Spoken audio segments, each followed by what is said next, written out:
Olá, seja bem-vindo a mais uma edição do Câmara Rio Debate. Eu sou Sérgio Costa e hoje nós vamos falar sobre o meio ambiente.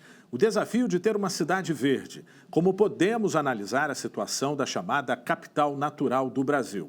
A Prefeitura lançou um pacote climático com ações e metas para desenvolver ações ambientais da cidade nos próximos anos. Para falar sobre este assunto, eu recebo 3 convidados no programa de hoje.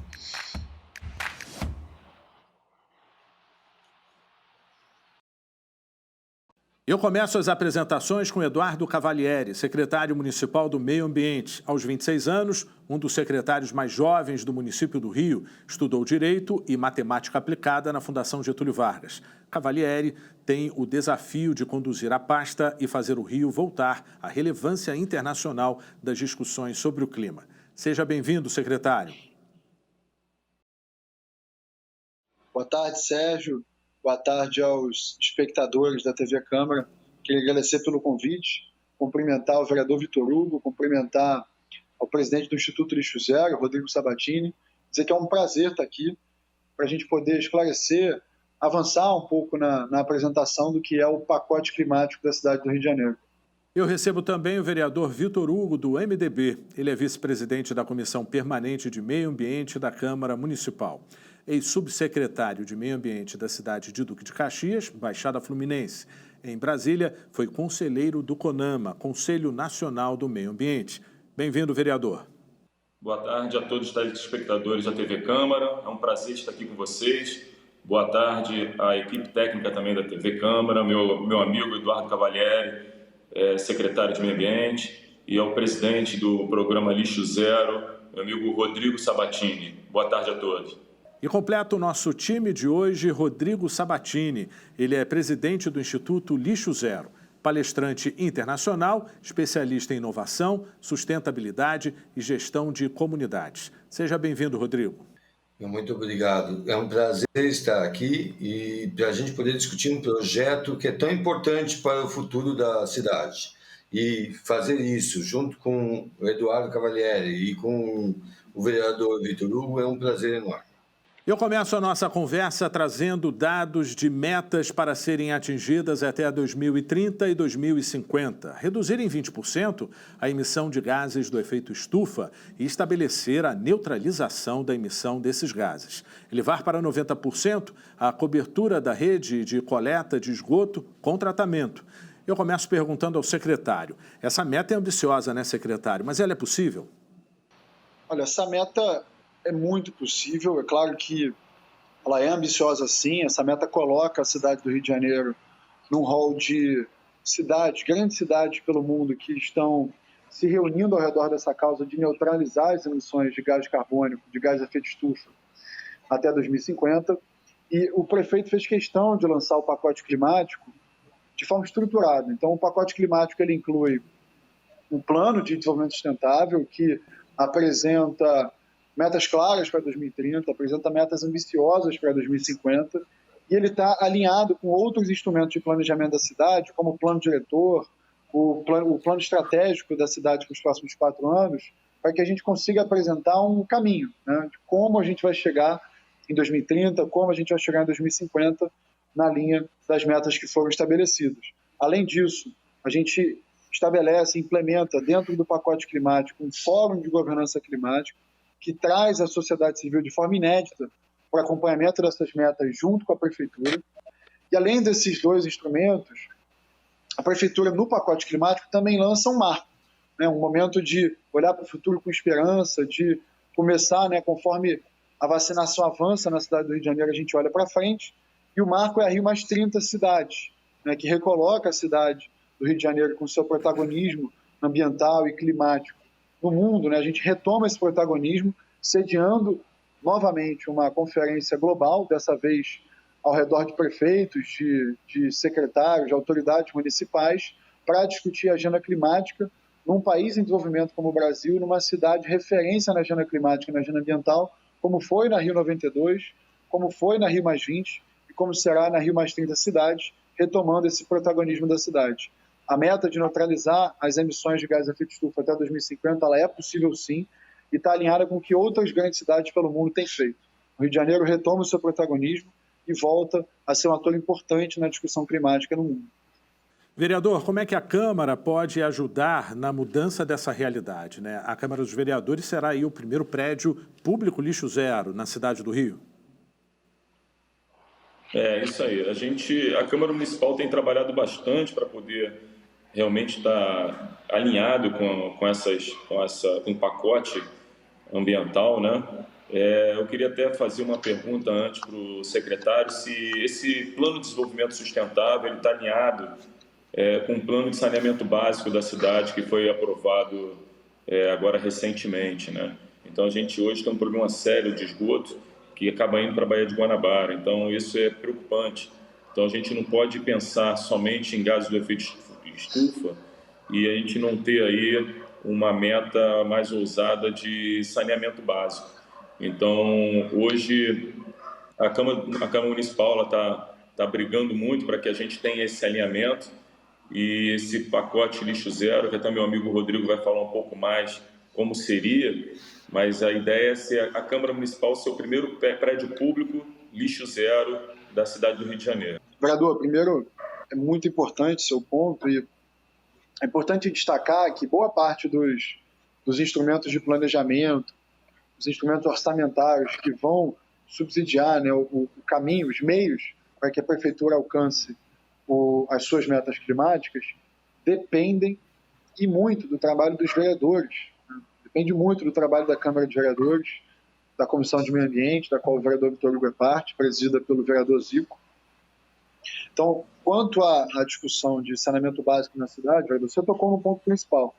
Aliás, se tem uma das metas que a cidade, muito rapidamente, né, de janeiro para cá, né, se colocou de forma ambiciosa para conseguir alcançar os seus objetivos, isso é talvez uma das grandes agendas ambientais urbanas, que é o saneamento, e com o processo de desestatização da cidade, os lotes que envolvem a cidade do Rio de Janeiro, hoje, a gente, como o vereador falou, a gente está aí nesse número de 50%, 60% de cobertura.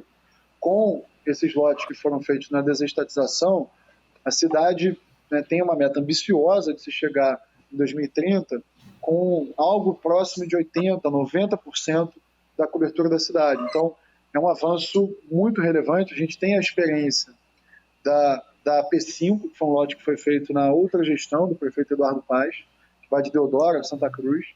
A experiência com esse lote foi muito positiva, né? Entre 2012 e 2021, esse trecho da cidade saiu de 5% de cobertura de saneamento básico para cerca de 52% de saneamento básico, né? E apontando para os próximos anos para chegar logo a 70%, 75% já em 2027. Então, a gente tem aí um caminho muito claro de como a cidade vai avançar, né? E o pacote climático abraça essas metas de saneamento básico, justamente por ser um dos temas mais relevantes da cidade do Rio de Janeiro. Rodrigo, qual que é a definição dos chamados R's, né, do conceito lixo zero? Né? A gente tem repensar, reutilizar, reduzir, reciclar. Bom, na verdade, esses termos eles fazem parte da hierarquia do lixo zero. Então, você tem recusar, reusar, reciclar ou compostar. Então, nós temos uma hierarquia a ser obedecida. Antes de reciclar, você tem que pensar em reusar. Antes de reusar, você tem que pensar em reduzir. Mas eu queria comentar duas coisas. Primeiro, sobre o conceito de lixo zero. O lixo zero significa você estabelecer uma meta ética, econômica, eficiente e visionária para fazer a sociedade mudar, fazendo com que feche o ciclo. Essa meta ela é adotada por grandes cidades. Então, nós temos São Francisco, uma cidade na Califórnia, uma cidade de 1 milhão de habitantes, que hoje desvia do aterro em incineradores 87%. Então, uma cidade de 1 milhão de habitantes que não manda para o aterro apenas 13%. Nós temos Nova York, uma das maiores cidades do mundo, que tem um plano de lixo zero, zero waste, principalmente atacada no orgânico. Aliás, Califórnia também é focada no orgânico. Temos projeto em Singapura, em diversos outros lugares, de lixo zero, nas cidades grandes e em muitas cidades pequenas. O vereador me perguntou sobre a influência, ou o senhor me perguntou sobre a influência da Câmara.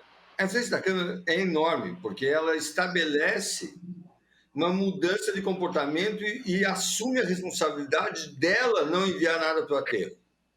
E, nesse caso, acho que, entre as metas estabelecidas pela Prefeitura, que eu acho uma grande iniciativa, mas eu sinto falta, secretário, e daí do engajamento da população. E eu vi uma das metas que vocês estabeleceram, é o desvio, a compostagem de grandes geradores. E eu não vi o envolvimento da sociedade. Então, eu acho que a meta para 2030, não precisa ser 90%, mas nós temos obrigatoriamente que envolver o resíduo orgânico dos moradores. Tem que ter essa separação. Até porque a lei determina, 10.305, determina que a separação deve ser em 3 fases e que deve haver compostagem.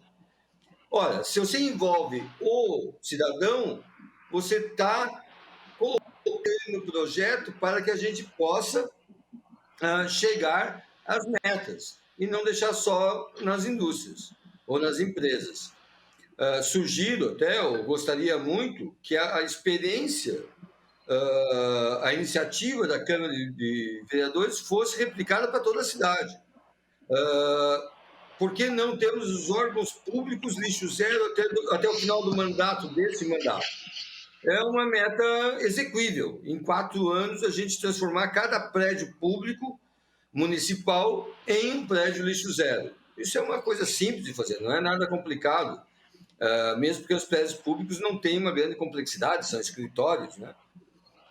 As escolas podem participar disso e com isso a gente vai ter um engajamento e a conscientização da população quanto às metas estabelecidas por esse plano.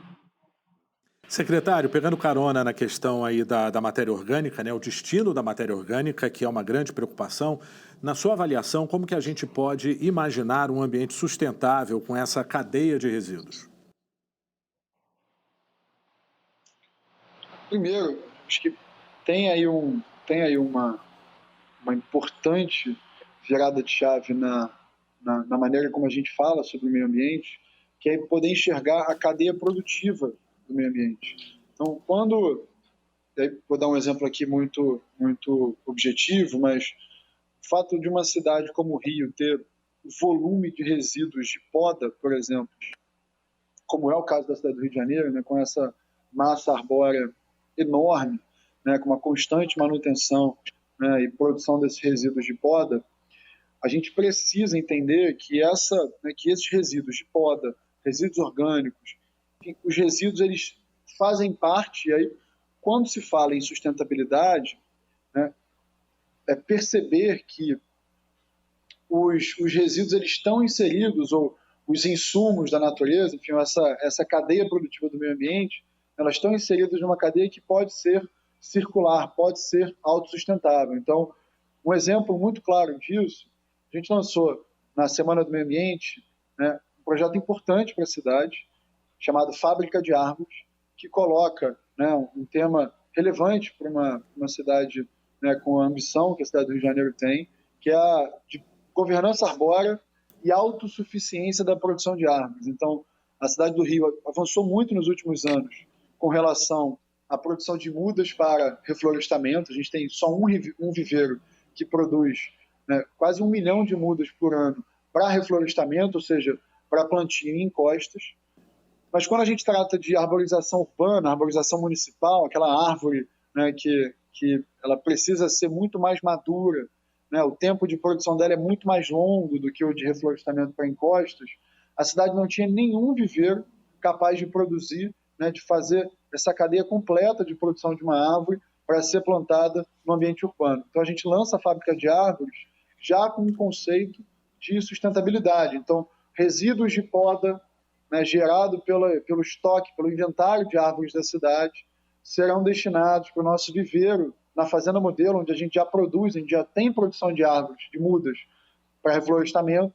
A gente vai usar o resíduo dessas podas para gerar o composto que vai ser usado no amadurecimento, né, no cultivo dessas árvores que vão ser plantadas na cidade. A gente vai produzir cerca de 10 mil árvores por ano, né? É essa a ordem de grandeza mesmo, é muito mais complexo, o processo é muito mais longo para produzir árvores para arborização urbana, diferente das mudas de reflorestamento.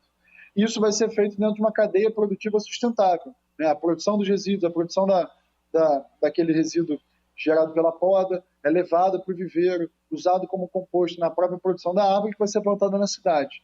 É essa compreensão, né, dos resíduos e outros ativos da natureza, né, dessa cadeia produtiva, que a gente precisa virar a chave e entender que lixo é parte dessa cadeia produtiva e precisa estar inserido numa cadeia circular, né, de geração de renda, de geração de emprego, de geração de recursos naturais, para a cidade. Entulho precisa estar inserido nessa cadeia produtiva. Né? A gente não pode simplesmente entender que o descarte do entulho, né, a gente manda ele para algum lugar e depois, né, a gente não pensa mais o que vai fazer com aquilo. Tem que ter a discussão sobre reaproveitamento, remanufatura, reciclagem, enfim, que coloca a cidade, né, na vanguarda da discussão sobre economia circular, sustentabilidade, economia verde. Enfim, esse é a virada de chave que a cidade precisa fazer, organizar a cadeia produtiva do meio ambiente da cidade do Rio de Janeiro. Eu acho que é importante esse reflorestamento urbano, realmente, ser de uma maneira controlada, né? Para evitar o que acontece hoje na cidade. A gente tem um enxame, uma vasta vegetação de amendoeiras nas ruas e destruindo calçadas, vários tipos de espécies invasoras, espécies exóticas, e realmente tem que ter um controle do que está sendo plantado aí nas vias urbanas, justamente para a gente saber que tipo de solo, qual é o tipo de árvore daquele solo, que tem situações que o solo é arenoso, aí daqui a pouco bate um vento, a árvore com raiz muito superficial, ela tomba, então tem que ser uma raiz mais pivotante. Então, eu acho até importante realmente esse controle, senão a gente vai continuar com esse problema aí, cada temporal que tem, algumas dezenas de árvores caem, e é uma dor de cabeça enorme, um transtorno enorme para o Rio de Janeiro, cada um plantando a árvore que quer na sua porta, e realmente tem que ter um controle, um reflorestamento urbano aí controlado, senão realmente a gente vai continuar com um problema enorme aí na cidade. Eu acho isso importante que o secretário falou. O Câmara Rio Debate vai para um breve intervalo, nós voltamos em instantes, não saia daí.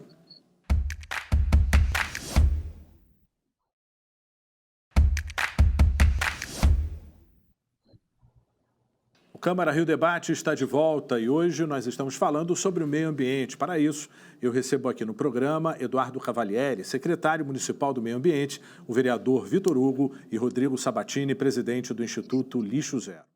Rodrigo, no bloco anterior a gente falava sobre a questão do reflorestamento, né? O prefeito falou recentemente que nós somos uma capital natural do Brasil. Como que a gente consegue justificar, né, com a nossa floresta urbana, ainda ter muito contraste na cidade no que diz respeito à questão ambiental? Bom, acho que nós temos uma ocupação urbana bastante desordenada dentro da cidade do Rio de Janeiro. E eu acho que por isso nós temos esses contrastes acontecendo.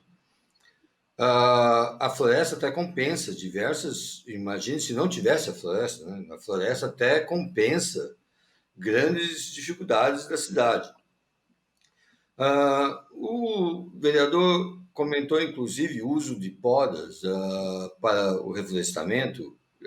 Eu quero dizer assim, a iniciativa é muito boa e tem uma coisa que chamou bastante atenção no que o secretário falou, que é que esse ato ele seja uma inspiração para o futuro, uma inspiração para os jovens como ele é. Então, que a gente possa apontar para o futuro, que a gente possa dar esperança a essas pessoas. O que a gente precisa, nesse momento, é criar um acordo social onde todo mundo compreenda isso. Por isso que a cidade deve dar o exemplo, por isso, através dos seus prédios públicos. Por isso que a gente deve envolver as casas para que a gente possa dar a oportunidade do bom cidadão poder exercer a sua cidadania de forma plena, que ele possa separar os seus resíduos. Você vê os orgânicos são 50% do custo de todos os resíduos da cidade, 50%. Dentro desses 50%, 30% são as podas. Então, se tiver um programa de podas, como vai existir, não vai gerar o adubo somente para as mudas que vão acontecer. Não, vai gerar adubo para a cidade, para poder botar em todos os parques, vai ter adubo para distribuir aos composteiros, às pessoas que querem cuidar do seu resíduo. Isso tem que ter um programa, por isso que eu acho, e o que eu quero reforçar é que dentro da sustentabilidade, primeiro, dentro do guarda-chuva das mudanças climáticas, dentro da sustentabilidade tem uma metodologia pedagógica que é você ter uma meta lixo zero, que vai influenciar diretamente o consumidor, o que eu chamo também de cidadão consumidor, que a gente tem que unir essas duas palavras. Porque hoje nós temos essa união, você tem que ser responsável pelo consumo e responsável pelos resíduos provenientes desse consumo. Então nós precisamos inspirar a cidade para que esse jovem imagine uma cidade sem lixo e assim ele vai ter legitimidade para poder construir uma cidade sustentável. Secretário, como que a gente consegue chegar, então, a este acordo social, né? Nós sabemos aí que precisamos compartilhar boas práticas, né? E cada cidadão ele pode ajudar com pequenas ações, né? Tem aí um trabalho importante da Secretaria de Meio Ambiente, da Câmara de Vereadores, enfim, dos poderes públicos de todas as instâncias federativas de educação ambiental.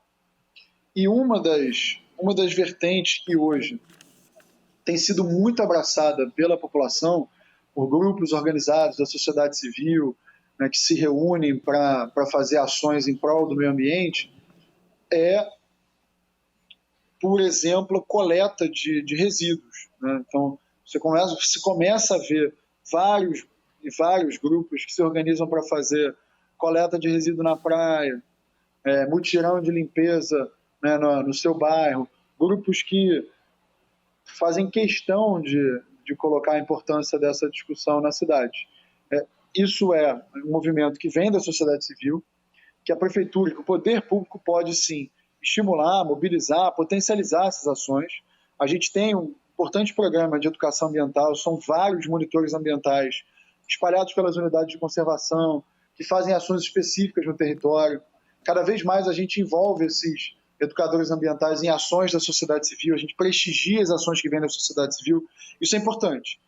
Agora, a gente precisa, sim, absorver, né, colocar dentro das dinâmicas de políticas públicas, de ações efetivas da prefeitura, dos poderes públicos em geral, né, uma maneira de, né, envolver, avançar no território, ir para dentro do território, chegar na ponta, chegar na casa das pessoas, que envolvam, aí sim, uma discussão mais estruturada de economia circular. Por exemplo, no pacote climático, uma das metas que a gente estabelece para 2030 é que todos os bairros da cidade do Rio de Janeiro tenham ao menos um programa de coleta seletiva da prefeitura.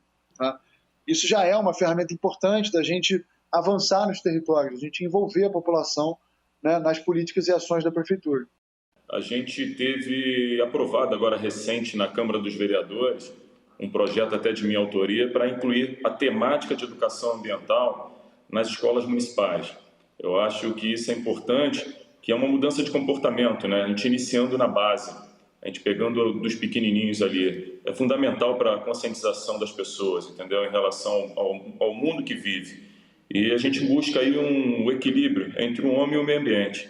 Eu acho que é bastante importante ter essa temática já ligada de educação ambiental nas escolas. A gente aprovou agora, foi até de minha autoria, a gente aprovou agora recente e estamos esperando ela ser sancionada para poder essa temática já entrar em vigor. Na verdade, nas escolas particulares, algumas escolas já têm isso, né? Eu vejo meu filho chega em casa já preocupado com a água, que a torneira está aberta, e eu estou fazendo a barba, ele já, vai acabar a água do planeta. Então, esse tipo de coisa na escola particular a gente já vê. Então, a gente está pedindo aí que não é criar uma grade de educação ambiental, não. Na verdade, é só inserir a temática em alguma grade curricular, para não ter até para não gerar nem despesa para o município. A questão de realmente criar a temática, pode falar na aula de ciências, enfim, é só falar de meio ambiente para que isso seja inserido na base das pessoas aí. Rodrigo, como que você acredita que a gente está dentro dessa Agenda 2030 da ONU, né? Ou seja, o que seria, na sua avaliação aí, um cenário sustentável? Eu percebo muito no Brasil uma vontade enorme de participar. Em 2010, eu recebi uma pesquisa da Philips Lâmpadas. Eu estava na Holanda e veio o diretor de inovação da Philips me disse, nós acabamos de fazer uma pesquisa global em 72 países e adivinhe, o povo brasileiro é o povo que mais está preparado para as mudanças pró-sustentabilidade. Eles refizeram essa pesquisa há 2 anos atrás e deu o mesmo resultado.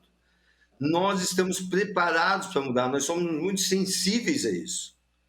Então, precisamos, como eu disse, o Estado precisa criar planos, estipular metas, como está sendo feito, para que a gente tenha um rumo a tomar.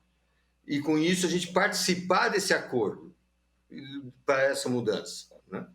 Secretário, qual que é o papel da indústria nesse cenário? As fábricas já estão cuidando do seu lixo? Como é que está essa situação?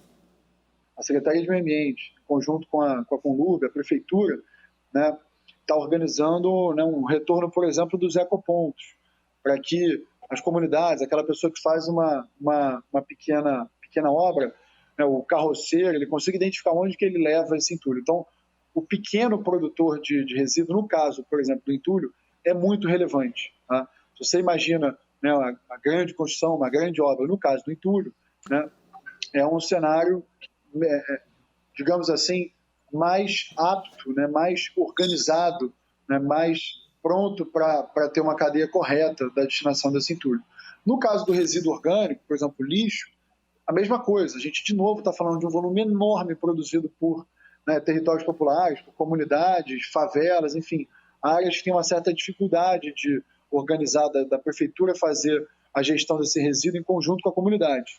Então, a gente tem, sim, né, um foco relevante, né, para que a gente consiga gerenciar esse volume enorme de resíduo produzido no varejinho. Né? Parece que é uma coisa que não produz tanto quanto as grandes indústrias, mas é um volume gigantesco de resíduo orgânico, entulho, garrafas plásticas, enfim, produzidos pela população, muitas vezes nas áreas que mais precisam de atendimento, né, dessa gestão. A gente está, sim, direcionando esforço para que a gente consiga organizar isso. No caso das indústrias, aí sim, acho que é um papel importante da Prefeitura, como poder público mobilizador, né, junto com a Câmara de Vereadores, que a gente consiga inserir, né, os grandes geradores, os grandes produtores de resíduo, dentro de uma lógica mais sustentável dessa produção de todos os tipos de resíduo. O que a gente vê hoje, né, é que as empresas cada vez mais têm sido cobradas pelos seus clientes, cobradas pelos seus investidores, cobradas pelas melhores práticas de gestão e de governança, para que elas tenham um papel de consciência com o seu entorno, né, o chamado ESG, né, de uma responsabilidade social, né, uma responsabilidade econômica, de governança, enfim, e ambiental. Então, no caso dos grandes geradores, é uma política mais institucional, que é um papel em que a Prefeitura, junto com a Câmara de Vereadores, a gente consegue, sim, mobilizar instrumentos normativos, trazer essas grandes indústrias, os grandes geradores, para dentro de um processo organizado. Acho que o grande desafio está nesse volume enorme produzido no varejo, por grandes comunidades, por grandes condomínios, que precisam, sim, ter uma política destinada, adequada, focada no pequeno gerador, para que ele esteja em conformidade com a necessidade do meio ambiente, a necessidade da cidade. Vereador, para finalizar, de que forma o plano diretor ele pode ajudar a melhorar com essas ações, né, para um futuro curto aí, ou talvez mais longo? O plano diretor ele vem para poder reorganizar a cidade, né? Já está na hora aí da gente fazer realmente a mudança no plano diretor. A gente vê aí um crescimento desordenado de boa parte da cidade. Então, o plano diretor vem para organizar. E organizando, a gente consegue ter um controle melhor, né, da situação. E só para complementar o que o secretário falou ali em relação às indústrias, hoje é muito mais fácil a gente fazer esse controle nas indústrias, porque a indústria você tem os pontos de emissão atmosférica são pontos fixos, que a gente consegue monitorar o que está... A fiscalização em cima da indústria é muito mais fácil de você controlar o que está saindo de resíduo, o que está, para onde está indo, do que realmente o restante da população, nas comunidades principalmente, onde tem tido um crescimento desordenado, e realmente o plano diretor vai vir muito a calhar em relação a isso e alinhar para que isso consiga ser execuível, né? Foi um prazer conversar e debater sobre este assunto tão importante para a cidade. Eu agradeço a presença de todos vocês aqui no programa. Obrigado, secretário. Obrigado, vereador. Obrigado também a você, Rodrigo. Obrigado pela audiência. E o Câmara Rio Debate de hoje fica por aqui. Até a próxima.